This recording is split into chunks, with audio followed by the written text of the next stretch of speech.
y en ese escenario el tema educativo, no solamente la educación como instrucción, como conocimientos, sino la transmisión de experiencias, si la llevamos al tema político, se ha quedado, ¿no? Si la educación está atrasada en nuestro país, el escenario político con las instituciones llamadas políticas, entre comillas, para precisar, no es el mejor escenario del peruano. Y parte de la responsabilidad no solamente es de los partidos políticos. Mira, en el siglo pasado teníamos un partido aprista que era representativo y tenía un arrastre, aunque hay que diferenciar entre el aprismo y el ayismo, y el alanismo y los ismos que han tenido el APRA, el PPC, Acción Popular, que todavía se mantiene, pero con una situación precaria, digamos, en lo que es la estructura ideológica. Pero es lo que tenemos. ¿Qué es lo que se viene? ¿Cuáles son los retos desde la posición constitucional, como está la Constitución establecida? Los partidos políticos tendrían un panorama adecuado para desarrollarse, pero ya las decisiones personales de los líderes, entre comillas también, de estas asociaciones, agrupaciones, yo no llamaría partidos políticos, son vientres de alquiler o mascarones, cascarones, como se quiera llamar, el adjetivo que se tenga, obliga a mirar con otra, digamos, con otra opción de formación de agrupaciones que realmente representen. Tú, David, prevés que eso está ocurriendo en la sociedad peruana, que se están forjando nuevas agrupaciones políticas que van a tener un proceso de formación y que no se van a reflejar necesariamente en estas elecciones de octubre, regionales y locales, pero creo que se está generando, yo tengo una apreciación ahí, pero quisiera la visión del hombre de derecho, del constitucionalista. ¿Se está en ese camino o todavía va a haber un proceso de hibernación con respecto a lo que la población quiere de los partidos políticos? A ver, una pregunta muy amplia, muy interesante, que el espacio de repente no nos va a permitir verlo con la suficiente amplitud y claridad. Pero vamos a intentar resumir esto sin menoscabo del compromiso de seguir tocándolo, porque este es un tema más que nada cultural y educativo. En primer lugar, cuando hablamos de aspectos políticos, estamos hablando de la vida de la sociedad. O sea, debemos entender que la política, en el buen sentido de la palabra, como decía Aristóteles en su libro La política es el arte de conducirse frente a los demás. Pero este es un concepto filosófico desde antes de Cristo, que 400, 500 años antes de Cristo, pero que ha ido evolucionando a través de la historia, pero en una historia donde ha predominado siempre el pensamiento eurocéntrico, ¿no? O sea, todo lo que nosotros culturalmente tenemos ahora, desde el punto de vista jurídico y político, nos proviene justamente de Europa, ¿no? A través, obviamente, de la conquista, la colonización, y Mariátegui lo señala muy claramente en su libro Siete Ensayos, cuando habla de que mientras que a Latinoamérica vinieron lo peor de España, los delincuentes, las prostitutas, los moros, y vinieron a expoliar las riquezas, a llevarse los metales preciosos y a crear ciudades cerca, asentamientos mineros para aprovechar mejor, haciendo uso de la infraestructura del imperio incaico, que era la red de caminos, que le facilitó obviamente la conquista y también la expoliación de los recursos. Es a partir de ahí, y en la colonia, y a través de toda la historia republicana, que tenemos un Estado, o sea, una sociedad jurídicamente organizada, que es excluyente, que no es inclusivo con aquellos sectores que realmente son la ciudadanía o que son el pueblo. Aunque el término pueblo es un término muy amplio, ¿no? Pero siempre ha habido una casta gubernativa, que es la que le ha dado el lineamiento jurídico-político a nuestro país, ¿no? Y eso subsiste hasta ahora. Por eso es que en el tema de las elecciones sale pues a flote el tema de provincia versus capital. Y esta es una situación que subsiste hasta ahora. Le ponemos un ejemplo. El tema del derrame de Ventanilla, ¿no? De Repsol. Es un tema que llamó la atención a nivel mundial de todos nosotros, sobre todo nosotros, pero nadie se ha percatado de que esto sucede en el país desde 1995, cuando Repsol vino al país, que es una empresa española, ¿no? Si mal no recuerdo es estatal, pero acá funciona como una empresa, pero tiene sus componentes pues al grupo Morgan bancario, tiene una serie de socios que son pues financistas internacionales. Ese es el poder de una empresa que se dedica a un sector estratégico energético, y no solamente él, sino otras empresas también, que en la selva desde el 95 constantemente vienen haciendo ese mismo problema, pero como no está cerca de Lima y nadie lo advierte, y por último a nadie le interesa, ha tenido que tocarnos recién ahora para decir, bueno, ahora qué está pasando, recién nos damos cuenta, ¿no? Más de 15 años después, ¿no? A 18 años después, que efectivamente, pues acá qué está pasando, ¿no? ¿Dónde está el derecho a una ciudad sostenible, que es parte de la Agenda 2030 y que tiene que estar reflejada en nuestro ordenamiento constitucional? Hay un teórico del marxismo, Ernest Mandel, que en los años 70 del siglo pasado decía que la burguesía, entiéndase la burguesía como este sector que invierte, ¿no? Y que busca rentabilidad, cuando está en bonanza no quiere que el Estado participe en nada. El mercado es libre y solamente la mano negra va a regular. Pero cuando hay crisis, como ahora, ahí sí el Estado tiene que regular, pero para beneficio de ellos. Entonces, eso tiene una expresión política, y por eso encontramos ahora partidos políticos donde hay gran cantidad de empresarios que buscan, o lobistas que buscan pues de alguna manera proteger el status quo. Para nadie es un secreto, por ejemplo, que la familia de la señora K tiene inversión en el sector minero, en el sector energético. Entonces, esta situación refleja un status quo que no es de ahora, sino que viene desde mucho tiempo atrás, sobre todo cuando se comenzó a implementar el neoliberalismo en nuestro país. Y la expresión de los partidos políticos es esa, pues. Nacen como partidos políticos, como club de amigos que no funcionan democráticamente. Y la prueba de ello es de que estamos viendo cómo están eligiendo a sus precandidatos para gobiernos locales y regionales. Ya el partido uno de los partidos de derecha ya tiene ya a su líder natural, ¿no? Que ya autoproclamado candidato al gobierno municipal de Lima Metropolitana, y ya está en las encuestas, liderando las encuestas. O sea, ese es el tipo de democracia que tenemos, ese es el tipo de democracia. Y entonces, cuando sucede un tema como recién el impacto ambiental, este desastre ambiental que ha habido, recién nos damos cuenta que debemos buscar políticas públicas para la lucha contra el calentamiento global y la protección del medio ambiente y la naturaleza. ¿Y qué hemos hecho del año 95 hasta la época? Nada. ¿Por qué? Porque eso no le interesaba, pues estaba en la selva, no interesa. El problema de Bagua, ¿por qué se soluciona? También por cosas iguales.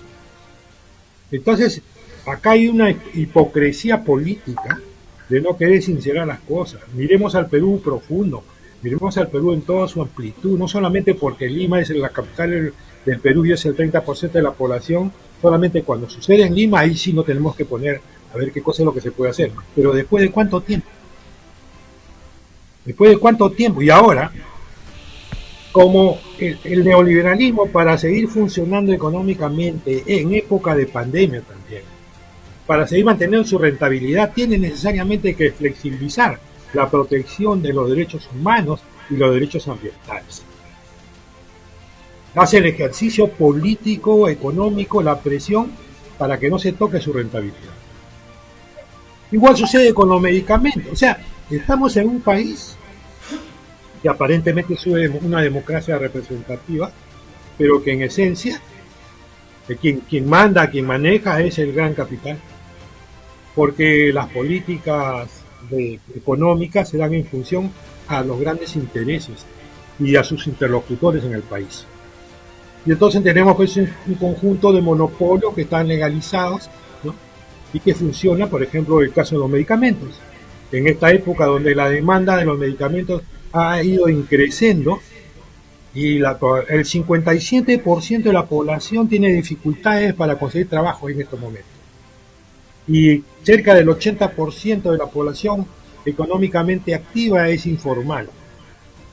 Entonces esos indicadores nos están demostrando que tenemos una crisis profunda y sin embargo nadie quiere tocar, por ejemplo, cuál es el plan estratégico nacional que obedece a la visión Perú al 2050 que se publicó en el año 2019 por el CEPLAN en concordancia con la Asamblea Nacional de los Gobiernos Regionales. O sea, se ha visto la visión hacia dónde queremos llegar, pero nadie dice cómo vamos a llegar a eso. Porque tocar cómo debemos llegar a eso significa tener que replantear, ¿no?, la forma como se está manejando el país y cómo deben funcionar los partidos políticos para que sean auténticamente democráticos. Y esa situación de la composición de cómo funcionan los gobiernos, los partidos políticos, tiene su expresión también en este proceso electoral de gobiernos locales y regionales, donde vamos a tener más de lo mismo. Tampoco para nadie es un secreto de que a nivel de los gobiernos subnacionales hay alto índice de corrupción, hay mediciones serias de estudios realizados incluso por la Universidad Rodrigo de Montoya en el año 2017 y actualmente por otras instituciones y ONG, donde están demostrando palmariamente de que los gobiernos, que el proceso de descentralización propiamente dicho, que empezó a funcionar en el año 2003, se está congelado en su primera etapa transitoria y que la corrupción está plagando todos los ámbitos de esta situación. Entonces ese es un escenario entre los cuales vamos a ir a elecciones, a escoger nuevamente a representantes de la población, abro comillas, democráticamente, pero para seguir en lo mismo. Entonces tenemos que hacer un poco de educación, ¿no? Y tenemos que exigir a los partidos políticos que funcionen democráticamente. Mira, lo que ha pasado después de la reforma política que hubo con el referendo de Vizcarra, exigiendo que no haya reelección, exigiendo que de alguna manera funcionen democráticamente con locales abiertos y que tengan un mínimo como partidos políticos de 25.000 inscritos como militantes y funcionen realmente, se ha tenido que retroceder, disque por la pandemia, y exonerar a esos partidos políticos que ni siquiera habían llegado a superar la valla para que sigan funcionando. En estos momentos, por ejemplo, todo el mundo habla del tema del impacto medioambiental, todo el mundo habla de que Pedro Castillo está ofreciendo territorio a Bolivia, todo el mundo habla de que hay corrupción con las visitas que hubo a la casa de Breña, pero se olvidan de que en estos momentos también está el juicio oral de la señora K. Se olvidan también de que en estos momentos hay que ver quiénes son los que están ligados a aquellos sectores de la minería que ocasionan impactos tremendos en la población. Por ejemplo, en el caso del oro, que en la mayoría de los asentamientos es atajo abierto, lo cual incluso tiene un alto impacto ambiental. Entonces hay una serie de situaciones. Mira, acá en el Valle de Huaura, a la altura de Andahuás y Sayán, los campesinos dicen de que los camarones que ellos están cultivando se mueren porque las minas de arriba, de Raura por allá, este, están contaminando con minerales las aguas del río. Y nadie dice nada. Nadie denuncia nada, nadie hace el estudio de nada. Y ahora cuando vemos lo de Ventanilla, ahí sí, ¿por qué? Porque estamos tocando a la capital. Ahí sí se pone la gente con atención, ¿no? Y buscan culpables, buscan chivos expiatorios. Esto tiene desde mucho tiempo atrás. Ujú. Entonces hay una serie de situaciones que dentro del contexto en el cual vamos a llegar a gobierno, a las elecciones de gobiernos locales y regionales, ¿dónde vamos a tener más de lo mismo? A mi entender, creo que debemos insistir en debatir estos temas porque definitivamente tenemos que ir a un cambio constitucional, no una reforma, no un cambio constitucional, y buscar la vía como lo han hecho los chilenos. Pero para eso la población tiene que entender el problema y no solamente guiarse por lo que le pone la prensa en forma mediática. Siempre debemos tener espíritu crítico con respecto a la prensa porque la prensa también tiene su bolsillo y bueno, vive de eso, ¿no? Bueno, claro, la prensa de señal abierta, hablando de televisión y la prensa escrita, está obedeciendo no a objetivos periodísticos, sino al poder económico que representa, y eso es una realidad. Como que es una realidad también, David, que el Congreso de la República no está sintonizado con lo que se decidió en las urnas para la elección de los congresistas de la República. No están sintonizados tampoco en el cambio, están al contrario poniendo trabas al tema del referéndum, que quisiera un comentario sobre el tema. De manera que el escenario regional y local es el que tú estás señalando que se va a tener en octubre de este año. Bien, a ver, como decía yo, ¿no? Una cosa es la Constitución que nace como producto de... primero tendríamos un poco que analizar desde el punto de vista teórico, ¿no? ¿Qué cosa significa una constitución política, ¿no? Y esto quiero precisarlo así para que se me pueda entender la opinión que quiero vertir. En primer lugar, la constitución política es un objeto que contiene varios componentes, ¿no? O sea, un objeto es algo tangible que se puede analizar y eso tiene varios componentes. En realidad, la Constitución tiene un carácter complejo. Lo que pasa es que nosotros cuando analizamos la Constitución o cuando queremos hablar sobre la Constitución, nos vamos a lo que normativamente está diciendo. Pero la Constitución es solamente una norma. Y bien es cierto, es la principal norma, la norma que rige por encima de las demás, pero dentro de esas normas hay un contenido. Contiene apreciaciones sobre las prácticas sociales relacionadas con la normatividad relativamente eficaz. Relativamente eficaz quiere decir que no es plenamente eficaz. Entendiendo como que eficacia cumplir con aquello que se ha planificado, que se ha planteado. Entonces, la Constitución contiene apreciaciones sobre las prácticas sociales, ¿no? A la que se le denomina fenómenos jurídicos sociales. Pero también la Constitución encausa la organización de convivencia consensual, posibilitando una formación política. O sea, encausa la convivencia consensual de la sociedad dentro de un aparato que se crea que se llama Estado. Entonces, teniendo en consideración que trasciende lo jurídico, formal o lo normativo racional, eso se tiene que enlazar con lo político, con los valores morales, con la economía, con la ecología en una sociedad. Es decir, la Constitución es un producto cultural de la sociedad. Por eso es de que en la Constitución, en la elaboración de una Constitución, quien debe tener la misión de hacer esto es el pueblo representado en un poder constituyente distinto al poder constituido. Porque el poder constituido es el que ya está enmarcado dentro de la formalidad de una constitución. Y si lo que se quiere es hacer una nueva constitución, Entonces tiene que haber una objetividad por parte de, del poder constituyente, ¿no? Y eso es lo que dice la doctrina. Y nosotros habíamos dicho de que el pensamiento europeo, eurocéntrico, influye mucho en nuestro país o en Latinoamérica, pero también el tema norteamericano, porque como dijo Mariatti, si bien es cierto, a Latinoamérica vinieron lo peor de España, a Norteamérica llegaron gente muy ilustrada a crear un país.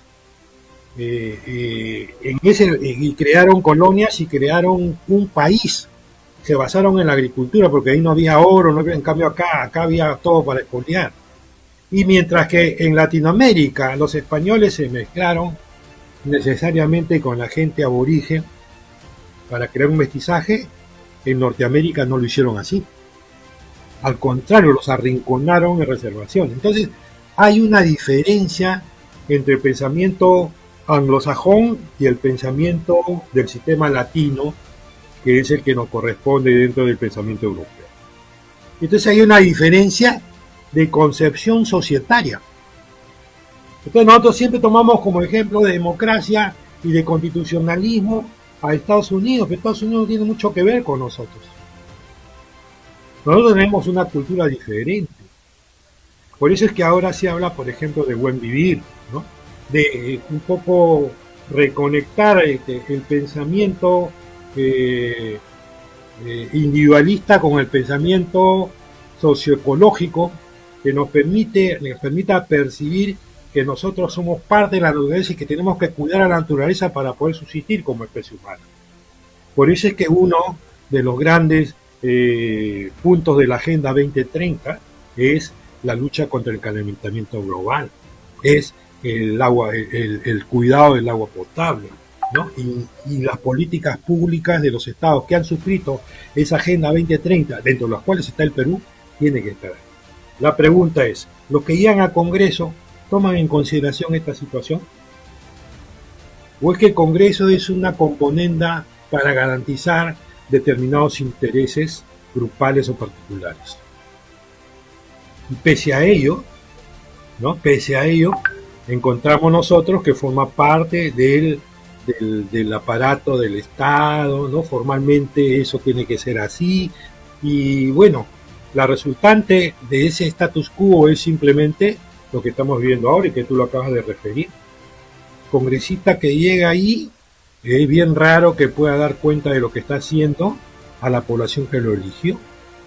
Y entonces lo que pasa es de que en estos momentos el Congreso se irroga la capacidad de representación en una democracia representativa donde nunca da cuenta de lo que hace, y sobre esa base interpreta el artículo 32 acerca de que mediante referéndum se puede hacer la reforma total o parcial, y para hacer la reforma total y parcial se va al artículo 206 donde está el candado del sistema neoliberal cuando nació la Constitución del 93. Miremos el caso chileno, que es igualito, pero que han sabido trascender y están haciendo su convención constitucional. ¿Por qué? Porque el pueblo es culto. ¿Cuántos años tiene el presidente de Chile en estos momentos? 35 años. La mayoría de los jóvenes de 35 años están en el Congreso. Incluso hay cuota de género. Entonces estamos viendo que hay países que tienen una cultura democrática mucho más amplia que la que nosotros tenemos, y gran parte de la cultura que nosotros tenemos se la debemos pues a los medios de comunicación, ¿no? Que no cumplen con el papel realmente de culturizar a la población, sino de alienarla, de condicionarla para que vean lo que ellos están queriendo que se vea y dejar de lado aquello que realmente es el interés de todos. Entonces, el problema, como decía Gramsci, un político italiano que señalaba, ¿no?, que la población tiene que desarrollarse culturalmente en forma crítica para entender cuál es el papel que le corresponde como democracia. Y es por eso que nos tomamos el trabajo de participar en este programa, para de alguna manera tratar de llegar a esa población que tiene que entender que si no toma conciencia que si uno analiza críticamente lo que está pasando, vamos a seguir en lo mismo y vamos a hipotecar las generaciones que siguen viniendo. Y cada vez con mayor decaimiento de lo que es el ambiente natural, cada vez con mayor escasez de agua, cada vez con mayor contaminación, cada vez con más pasivos ambientales y cada vez con mayor corrupción. Si el escenario, claro, la diferencia me parece, David, del escenario pesimista que podría presentarse es que las elecciones últimas en las urnas, la población ha demostrado un avance, una madurez ya en lo que está eligiendo. Entonces, quizás la concepción optimista nos lleva a pensar que el escenario político de octubre, referido a las elecciones regionales y locales, va a ratificar esta tendencia de los menos favorecidos de nuestro país, que no están representados hasta la fecha en las instancias de decisión del desarrollo humano de un país. Hablo del Ejecutivo y del Legislativo. Se va a ratificar. ¿Qué va a pasar en el caso de Lima y de las principales ciudades con candidatos que son aquellos que están 20 años, 25 años, y los candidatos presidenciales que no ganan, premio consuelo la Municipalidad de Lima? Compartes la opinión que no solamente es de quien habla, sino de un grupo de, digamos, de visionarios, que se tiene que cambiar, y no necesariamente las organizaciones políticas que tienen que cambiar, sino la población va a obligar.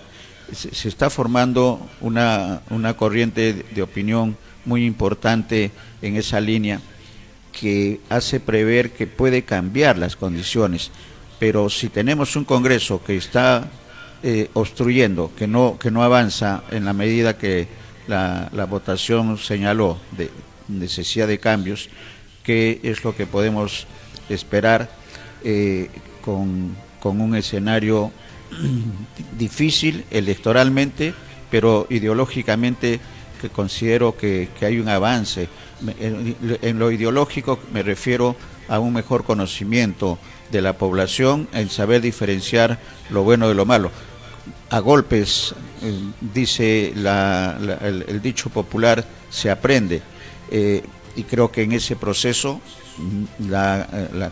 el concepto ciudadano está desarrollándose mucho mejor que las instituciones encargadas de gobernar.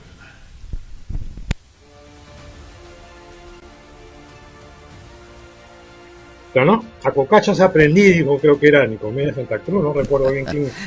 Así es, Nicomedes Santa Cruz. Nicomedes Santa Cruz. Sí. Pero acá lo cierto es, mi estimado Néstor, de que tenemos también, aparte de la crisis estructural, económica, educativa, de salud generalizada, que no es de ahora, sino viene 200 años atrás. Nosotros nacimos sin ciudadanos. Ese es un hecho. O sea, hemos importado el modelo francés, y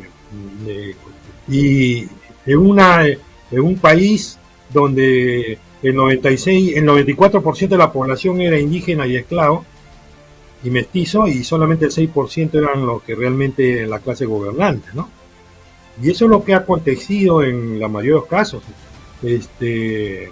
Debemos agradecer mucho a Velasco Alvarado cuando incorpora, a partir de la reforma agraria, al Perú real, a mucha población que vivía como en la época feudal, ¿no? Y en el tema de la migración del ande a la ciudad, ha generado pues que las ciudades comiencen a crecer de tal manera de que la mayoría de la población esté en la costa.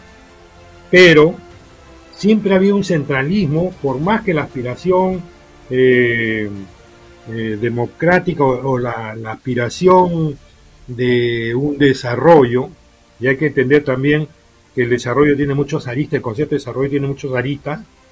A nosotros nos hablan de un desarrollo industrial, yo no sé qué tipo de desarrollo industrial vamos a tener, porque el desarrollo industrial que se pretende hacer pasa por depredar la naturaleza.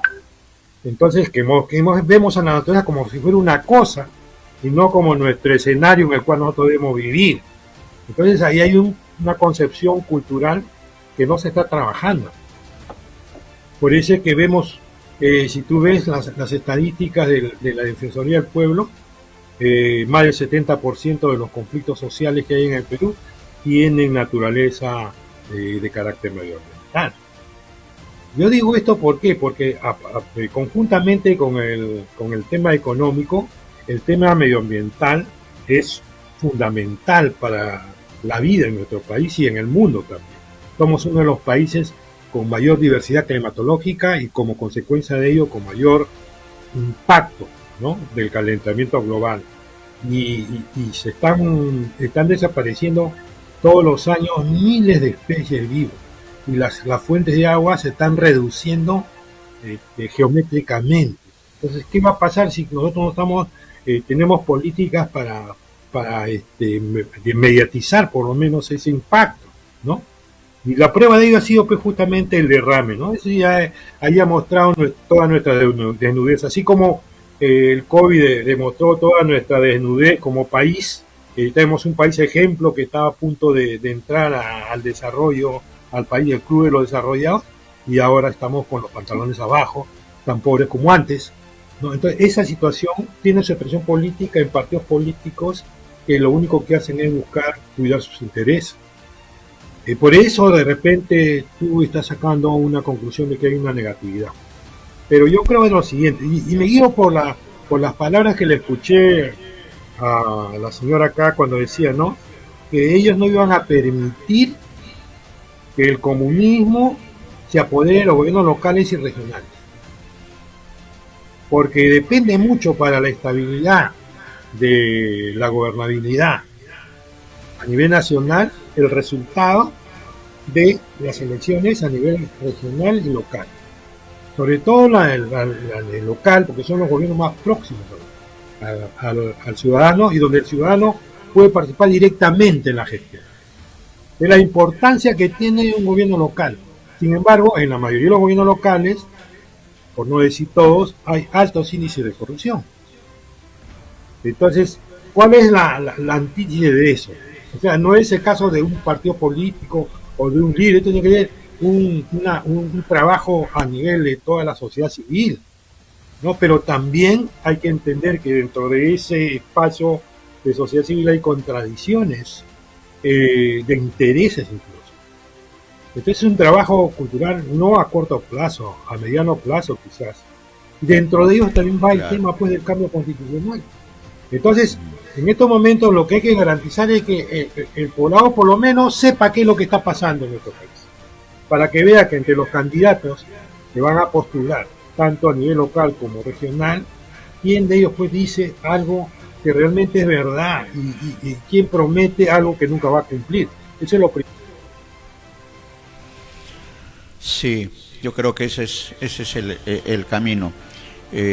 Lo cierto que la décima de Nicomedes de Acocachos aprendí tiene vigencia en todos los escenarios, David, y pues la población esperaba una decisión de cambio del Congreso que no se está dando.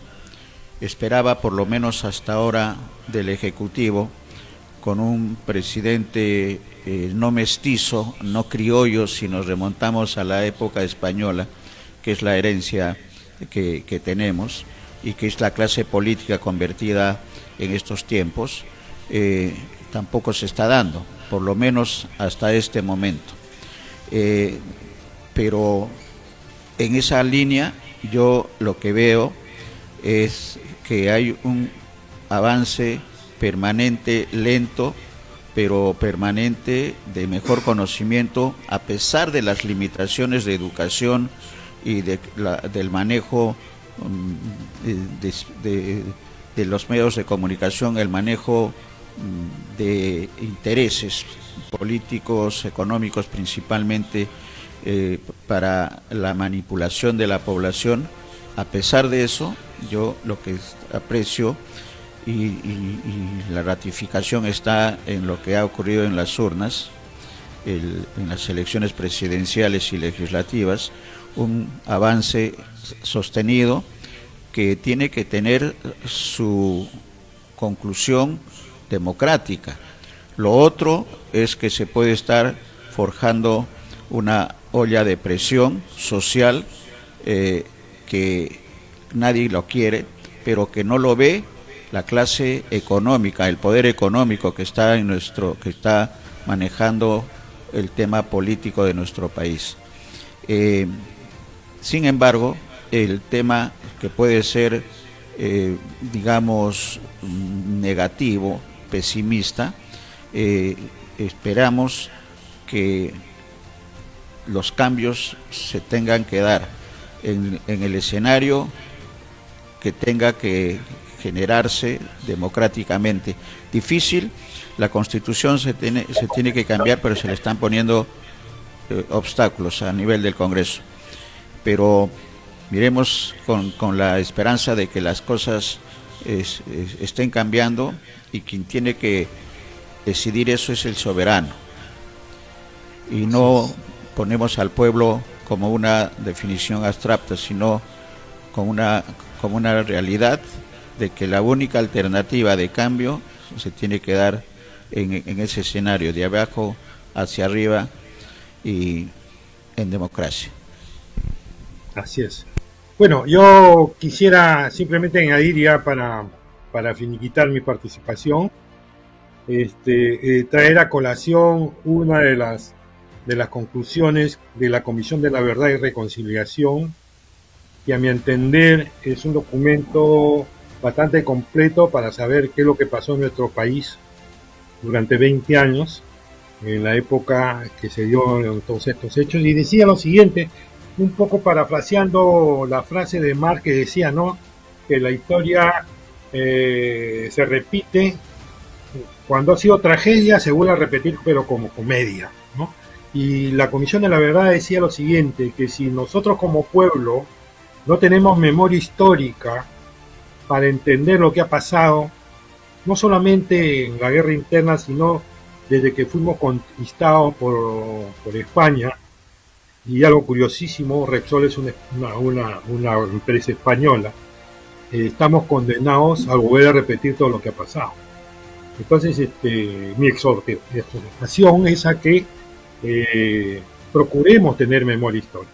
En ese sentido, creo, Néstor, estamos comprometidos los dos a través de esta gran emisora que nos brinda la oportunidad de poder llegar a la población y manifestarle lo que pensamos, ¿no?